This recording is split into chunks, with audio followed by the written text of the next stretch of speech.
In this chapter, state and cooperatives, we are explaining about the relationship between state and cooperatives. എങ്ങനെയാണ് സ്റ്റേറ്റും കോപ്പറേറ്റീവ്സും തമ്മിലുള്ള ഒരു integration എന്നുള്ളതാണ് ഈ ഒരു ചാപ്റ്ററിൽ നമ്മൾ എക്സ്പ്ലെയിൻ ചെയ്യാൻ പോകുന്നത്. State participation is an important feature of the cooperative movement in India.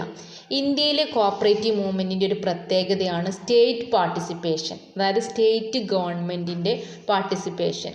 State പാർട്ട്ണർഷിപ്പും അതുപോലെ അല്ലെങ്കിൽ state participation in the share capital, ഒരു സൊസൈറ്റിയുടെ ഷെയർ ക്യാപിറ്റൽ സബ്സ്ക്രൈബ് ചെയ്തുകൊണ്ട് സ്റ്റേറ്റ് ഗവൺമെൻറ്, ഇപ്പോൾ കേരളത്തിലാണെങ്കിൽ കേരള ഗവൺമെൻറ് കേരളത്തിലുള്ള ഒരു കോപ്പറേറ്റീവ് സൊസൈറ്റിയിൽ എന്ത് ചെയ്യുന്നു, പാർട്ടിസിപ്പേറ്റ് ചെയ്യുന്നു. ഇനി ഈ ഇൻ്റഗ്രേഷൻ, ഈ സ്റ്റേറ്റ് ഗവൺമെൻറ്റിൻ്റെയും കോപ്പറേറ്റീവ് സൊസൈറ്റിയുടെയും ഈ ഇൻ്റഗ്രേഷൻ എങ്ങനെയാണെന്നുള്ളത് വ്യക്തമാക്കുന്ന, വെരി ക്ലിയർ ആക്കുന്ന സെക്ഷൻസ് ആണ് നമ്മൾ ഈ ഒരു ചാപ്റ്ററിൽ എക്സ്പ്ലെയിൻ ചെയ്യുന്നത്. കേരള കോപ്പറേറ്റീവ് സൊസൈറ്റി ആക്റ്റ് ആണ് നമുക്ക് ബാധകമായിട്ടുള്ള കോപ്പറേറ്റീവ് സൊസൈറ്റി ആക്ട്. ആ ആക്റ്റിൽ കുറച്ച് സെക്ഷൻസ് എങ്ങനെ സ്റ്റേറ്റ് ഗവൺമെൻറ്റും കോപ്പറേറ്റീവ് സൊസൈറ്റിയും ഇൻ്റഗ്രേറ്റ് ചെയ്ത് അല്ലെങ്കിൽ പാർട്ടിസിപ്പേറ്റ് ചെയ്ത് പ്രവർത്തിക്കുന്നു എന്നുള്ളത് വ്യക്തമാക്കുന്നുണ്ട്. ആ സെക്ഷൻസ് ആണ് നമ്മളിവിടെ പറയാൻ പോകുന്നത്. ഇപ്പോൾ ഫസ്റ്റ് സെക്ഷൻ നമ്മൾ എക്സ്പ്ലെയിൻ ചെയ്യാൻ പോകുന്നത് സെക്ഷൻ 42 ആണ്. Direct share capital participation of the government in society, that explain in section 42 of KCSA. അത് പ്രകാരം ഡയറക്റ്റ് ആയിട്ട് ഒരു കോപ്പറേറ്റീവ് സൊസൈറ്റിയുടെ ഷെയർ ക്യാപിറ്റൽ സ്റ്റേറ്റ് ഗവൺമെൻറ് എന്ത് ചെയ്യുന്നു, സബ്സ്ക്രൈബ് ചെയ്യുന്നു. അങ്ങനെ ആ ഒരു കോപ്പറേറ്റീവ് സൊസൈറ്റിയിൽ സ്റ്റേറ്റ് ഗവൺമെൻറ് പാർട്ടിസിപ്പേറ്റ് ചെയ്യുന്നു. അതിനുള്ള അനുമതി സെക്ഷൻ 42 ഓഫ് KCSA അലോ ചെയ്യുന്നുണ്ട് എന്നുള്ളതാണ്.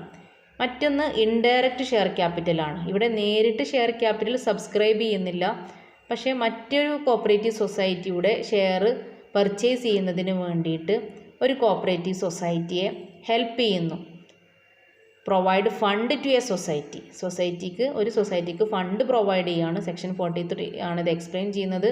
അതുപ്രകാരം indirect share capital participation possible ആവുന്നു എന്നുള്ളതാണ്.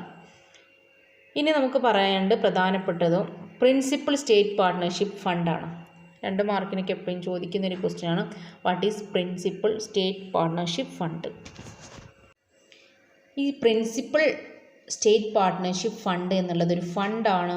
ഈ fund is received by an apex society from the government under section 43. ഇപ്പോൾ നമ്മൾ മുകളിൽ പറഞ്ഞ സെക്ഷൻ, അതായത് indirect share capital. Indirect share capital എന്ന് പറഞ്ഞാൽ എന്താണ്, ഗവൺമെൻറ് ഫണ്ട് പ്രൊവൈഡ് ചെയ്തിരിക്കുകയാണ്.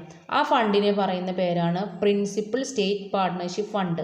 ആർക്കാണ് പ്രൊവൈഡ് ചെയ്തിട്ടുള്ളത്, അപ്പെക്സ് സൊസൈറ്റി. അപ്പെക്സ് സൊസൈറ്റി എന്ന് പറഞ്ഞാൽ സ്റ്റേറ്റ് ലെവലിലുള്ള സൊസൈറ്റിയാണ് ഒരു കോപ്പറേറ്റീവ് സൊസൈറ്റിയിലെ അപ്പെക്സ് സൊസൈറ്റി എന്ന് പറയുന്നത്. നിങ്ങൾക്ക് കോപ്പറേറ്റീവ് സൊസൈറ്റിയുടെ സ്ട്രക്ചർ അറിയാലോ. ഡിസ്ട്രിക്ട് ലെവലിലുള്ള സൊസൈറ്റിനെയാണ് നമ്മൾ എന്ത് പറയുന്നത്, സെൻട്രൽ സൊസൈറ്റി എന്ന് പറയുന്നത്. താഴെ തട്ടിലുള്ള സൊസൈറ്റി ആണ് പ്രൈമറി സൊസൈറ്റി എന്ന് പറയുന്നത്. ഏറ്റവും മുകളിലുള്ള സ്റ്റേറ്റ് സൊസൈറ്റിയാണ് അപ്പെക്സ് സൊസൈറ്റി എന്ന് പറയുന്നത്. അപ്പോൾ അപ്പെക്സ് സൊസൈറ്റി ഗവൺമെൻറ്റിൽ നിന്ന്, സ്റ്റേറ്റ് ഗവൺമെൻറ്റിൽ നിന്ന് ഫണ്ട് റിസീവ് ചെയ്യുന്നു. ആ ഫണ്ട് പ്രകാരം ഈ അപ്പെക്സ് സൊസൈറ്റി ഒരു ഫണ്ട് ക്രിയേറ്റ് ചെയ്യുന്നു. ആ ഫണ്ടിനാണ്, ആ ഫണ്ട് അക്കൗണ്ട്സിലൊന്നും എഴുതാതെ സെപ്പറേറ്റ്, ഏത് അക്കൗണ്ടിലും അസറ്റോ ലാബിലിറ്റിയോ ആയിട്ട് പരിഗണിക്കാത്ത സെപ്പറേറ്റ് ഒരു ഫണ്ടിലാണ് ഇത് കാണിക്കുന്നത്. സെപ്പറേറ്റ് ഒരു അക്കൗണ്ടായിട്ടാണ് കാണിക്കുന്നത്. ആ ഒരു ഫണ്ടിനെ പറയുന്ന പേരാണ് principal state partnership fund. Next subsidiary state partnership ഫണ്ടാണ്. ഇത് ഇമ്പോർട്ടൻ്റ് ആയിട്ടുള്ളതാണ്. സെക്ഷൻ 45 ആണ് subsidiary state partnership fund explain ചെയ്യുന്നത്. ഈ ഒരു സെക്ഷൻ പ്രകാരം ഒരു സെൻട്രൽ സൊസൈറ്റി റിസീവ് ചെയ്യുന്ന മണിയാണ് from the principal state partnership fund from apex society. ഒരു അപ്പെക്സ് സൊസൈറ്റി ക്രിയേറ്റ് ചെയ്ത് വെച്ചിട്ടുള്ള ഫണ്ടാണ് എന്തെന്ന് പറഞ്ഞു, പ്രിൻസിപ്പൽ സ്റ്റേറ്റ് പാർട്ട്ണർഷിപ്പ് ഫണ്ട് എന്ന് പറഞ്ഞു. സെക്ഷൻ 44 നമ്മളത് പറഞ്ഞതാണ്. ആ ഫണ്ടിൽ നിന്ന് ഒരു സെൻട്രൽ സൊസൈറ്റിക്ക് റിസീവ് ചെയ്തിട്ടുള്ള മണി യൂസ് ചെയ്തിട്ട് ഉണ്ടാക്കുന്ന ഫണ്ടാണ് സബ്സിഡിയറി സ്റ്റേറ്റ് പാർട്ട്ണർഷിപ്പ് ഫണ്ട്. അപ്പോൾ സ്റ്റേറ്റ് ഗവൺമെൻറ് ആദ്യം ആർക്ക് കൊടുക്കുന്നു, അപ്പെക്സ് സൊസൈറ്റിക്ക് കൊടുക്കുന്നു. അപ്പോൾ ആ അപ്പെക്സ് സൊസൈറ്റി എന്ത് ചെയ്യുന്നു, ഒരു ഫണ്ട് ക്രിയേറ്റ് ചെയ്യുന്നു. അതിനെയാണ് എന്ത് പറയുന്നത്, പ്രിൻസിപ്പൽ സ്റ്റേറ്റ് പാർട്ട്ണർഷിപ്പ് ഫണ്ട്. ആ ഫണ്ടിൽ നിന്ന് ആർക്കും കുറച്ച് കൊടുക്കുന്നു, സെൻട്രൽ സൊസൈറ്റി, നെക്സ്റ്റ് ലെവലിൽ സൊസൈറ്റിയായ സെൻട്രൽ സൊസൈറ്റി കൊടുക്കുന്നു. സെൻട്രൽ സൊസൈറ്റി ഒരു ഫണ്ട് ക്രിയേറ്റ് ചെയ്യുന്നു. അതിന് എന്ത് പറയുന്നു, സബ്സിഡിയറി സ്റ്റേറ്റ് പാർട്ട്ണർഷിപ്പ് ഫണ്ട് എന്ന് പറയുന്നു. ഇനി സബ്സിഡിയറി ഫണ്ട് രണ്ട് കാര്യങ്ങൾക്കാണ് യൂസ് ചെയ്യുക. ഒന്ന് purchase of share of primary society. Primary സൊസൈറ്റിയുടെ ഷെയർ പർച്ചേസ് ചെയ്യാൻ. പ്രൈമറി സൊസൈറ്റി എന്ന് പറഞ്ഞാൽ മൂന്നാമത്തെ ലെവലിലുള്ള സൊസൈറ്റി. പിന്നെ making payments to apex society with refund of shares or otherwise. Share refund ചെയ്യുക. അതായത് ഇപ്പോൾ ഷെയർ പ്രൈമറി സൊസൈറ്റിയുടെ ഷെയർ വാങ്ങിയിട്ടുണ്ട് അല്ലേ, ആരെ വാങ്ങി? സെൻട്രൽ സൊസൈറ്റി പർച്ചേസ് ചെയ്തു.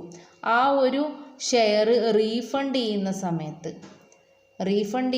സമയത്ത് ആർക്ക് തന്നെ തിരിച്ചു കൊടുക്കുന്നു?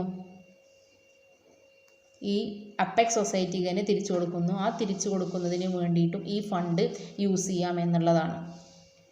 ഇനി സെക്ഷൻ 50 എന്താണ് എക്സ്പ്ലെയിൻ ചെയ്യുന്നത് നോക്കൂ. Disposal of share capital and dividend. Share ക്യാപിറ്റലും അതിൻ്റെ ഡിവിഡൻഡിൻ്റെ ഡിസ്പോസൽ എന്ന് പറഞ്ഞാൽ നമ്മൾ നീക്കം ചെയ്യുക. ഇവിടെ അതെങ്ങനെ കൈകാര്യം ചെയ്യുക എന്നുള്ളതാണ് പറയുന്നത് ഈ സെക്ഷൻ.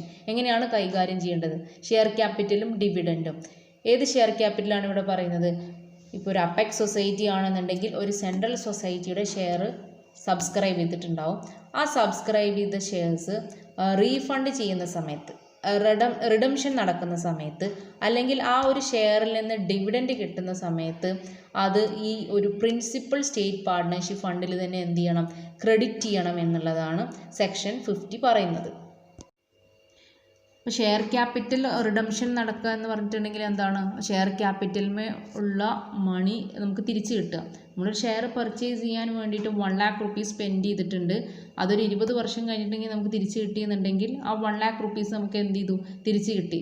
നമ്മൾ ക്യാപിറ്റൽ ഇറക്കിയിരുന്ന ഒരു ബിസിനസ്സിൽ 20 വർഷത്തേക്ക് വേണ്ടിയിട്ടാണ് ആ ക്യാപിറ്റൽ കൊടുത്ത് എന്നുണ്ടെങ്കിൽ 20 വർഷം കഴിഞ്ഞിട്ട് നമുക്ക് തിരിച്ച് കിട്ടി. അതാണ് റിഡംഷൻ എന്ന് പറയുന്നത്. അങ്ങനെ കിട്ടിയ പണം, അതുപോലെ ഇപ്പോൾ ഷെയറിൽ നമുക്ക് 20 വർഷം എന്തും കിട്ടും? ഡിവിഡൻറ്റും കിട്ടും. അപ്പോൾ ആ ഡിവിഡൻറ്റും ഈ രണ്ട് എമൗണ്ടും എന്ത് ചെയ്യണം എന്നാണ് പറയുന്നത്? സ്റ്റേറ്റ് പാർട്ട്ണർഷിപ്പ് ഫണ്ടിൽ ക്രെഡിറ്റ് ചെയ്യണം എന്നാണ് പറയുന്നത്. സ്റ്റേറ്റ് പാർട്ട്ണർഷിപ്പ് ഫണ്ടിൽ ക്രെഡിറ്റ് ചെയ്യുകയാണ് ചെയ്യേണ്ടത്. സ്റ്റേറ്റ് പാർട്ട്ണർഷിപ്പ് ഫണ്ട് യൂസ് ചെയ്തിട്ട് വാങ്ങിയിട്ടുള്ള ഷെയറിൻ്റെ റിഡംഷൻ എമൗണ്ടും അതുപോലെ അതിൽ നിന്ന് കിട്ടിയ ഡിവിഡൻറ്റും സ്റ്റേറ്റ് പാർട്ട്ണർഷിപ്പ് ഫണ്ടിൽ തന്നെ എന്ത് ചെയ്യണം? ക്രെഡിറ്റ് ചെയ്യണം. അത് സ്റ്റേറ്റ് ഗവൺമെൻറ് തന്നിട്ടുള്ള എമൗണ്ടാണ് നമുക്കറിയാം അല്ലേ. സ്റ്റേറ്റ് ഗവൺമെൻറ് അപ്പെക്സ് സൊസൈറ്റി കൊടുത്തിട്ടുള്ളതാണ് സ്റ്റേറ്റ് പാർട്ട്ണർഷിപ്പ് ഫണ്ട്. അടുത്ത സബ്സെക്ഷൻ പറയുന്നത് ഇത് തന്നെയാണ്. സബ്സിഡിയറി ഫണ്ടിന് ഇത് ബാധകമാണ്. സബ്സിഡിയറി ഫണ്ട് ഇത് തന്നെയാണ് ചെയ്യേണ്ടത്. അവർ സബ്സിഡിയറി ഫണ്ടിലാണ് ഡിവിഡൻഡ് കിട്ടിയിട്ടുണ്ടെങ്കിൽ ക്രെഡിറ്റ് ചെയ്യേണ്ടത്. ഇനി സെക്ഷൻ 51 എക്സ്പ്ലെയിൻ ചെയ്യുന്നത് disposal of fund at the time of winding up of apex society. ഒരു അപ്പെക്സ് സൊസൈറ്റി വൈൻഡ് അപ്പ് ചെയ്യുന്ന സമയത്ത് ഈ ഫണ്ട് എങ്ങനെയാണ് ഡിസ്പോസൽ നടത്തുക എന്നുള്ളതാണ്. ഈ ഫണ്ട് എവിടേക്ക് മാറും? Shall be paid to the ഗവൺമെൻറ്റിലേക്ക് പ്രൊവൈഡ് ചെയ്യും എന്നുള്ളതാണ്. സ്റ്റേറ്റ് പാർട്ട്ണർഷിപ്പ് ഫണ്ടിൽ, പ്രിൻസിപ്പൽ സ്റ്റേറ്റ് പാർട്ട്ണർഷിപ്പ് ഫണ്ടിൽ കിടക്കുന്ന എമൗണ്ട് ആ ഒരു സൊസൈറ്റി വൈൻഡ് അപ്പ് ചെയ്യുന്ന സമയത്ത് സ്റ്റേറ്റ് ഗവൺമെൻറ്റിന് തന്നെ പ്രൊവൈഡ് ചെയ്യും. സിമിലർലി തന്നെയാണ് എവിടെയും സംഭവിക്കുന്നത്? സബ്സിഡിയറി പാർട്ട്ണർഷിപ്പ് ഫണ്ടിലും സംഭവിക്കുന്നത്. അത് അപ്പെക്സ് സൊസൈറ്റിയിലേക്ക് എന്ത് ചെയ്യും? പ്രൊവൈഡ് ചെയ്യും. ഒരു സെൻട്രൽ സൊസൈറ്റി വൈൻഡ് അപ്പ് ചെയ്യുന്ന സമയത്ത് അതിലുള്ള സബ്സിഡിയറി പാർട്ട്ണർഷിപ്പ് ഫണ്ട് ആർക്ക് പ്രൊവൈഡ് ചെയ്യും? അപ്പെക്സ് സൊസൈറ്റിക്ക് പ്രൊവൈഡ് ചെയ്യും. ഓക്കെ, അപ്പോൾ what is principal state partnership fund അതുപോലെ സബ്സിഡിയറി സ്റ്റേറ്റ് പാർട്ട്ണർഷിപ്പ് ഫണ്ട് എന്നുള്ളത് 2 മാർക്കിന് എക്സ്പ്ലെയിൻ ചെയ്യാൻ വേണ്ടി പഠിച്ചു വെക്കുക.